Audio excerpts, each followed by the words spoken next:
In the capital, Brasilia, dozens of nurses gathered to pay tribute to many of their own colleagues who've also died from the virus. Yet, the president, Jair Bolsonaro, known as the Trump of the tropics, consistently plays down the threat. He's even called it a little flu. And he regularly flouts social distancing guidelines. Like many world leaders, Bolsonaro is desperate to get his crashing economy humming again.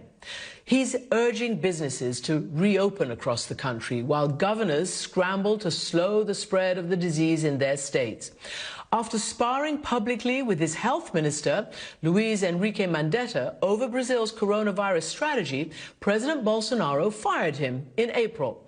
Mandetta is a doctor, but he's been a lawmaker since 2010, and he's a member of the president's administration, or he has been since his election in 2018. And he's joining me now from Brasilia. Welcome to the program, Mr. Mandetta.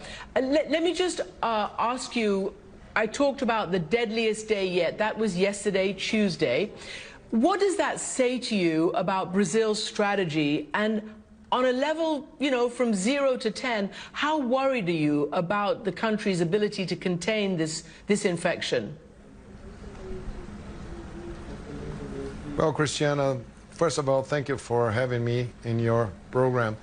The numbers say for themselves. You know, we've been going up and up, the number of dead people. We are probably this week or in the beginning of next week will be over 1,000 deaths a day. Big cities are now being involved, so it all started from the north part of Brazil, in Manaus, which is the capital of the Amazon state, and it's not a crowded state. In São Paulo, where things started by the private sector, now is coming to the social determinants of health from São Paulo, which are slums, and Rio de Janeiro really worries me a lot. So I think that we are just on the beginning of the hardest part that we are going to pass through. From 0 to 10, I will be worried like 10. Okay, well, that's not very, you know, heartwarming, especially when you consider that, like many other world leaders, President Bolsonaro wants to restart the economy. So I just want to first get to why he fired you. He calls it a consensual divorce, so to speak. He praised the work you'd done, but it appears that there was a difference of methodology. He wanted to get the economy going, and I think you thought that you can't do that until you get the health crisis stabilized. What was it, and was it friendly? I mean, are you pleased with the way he's still conducting this crisis? No, I could say that it was friendly because he was elected to take care of the country, and I was nominated by him.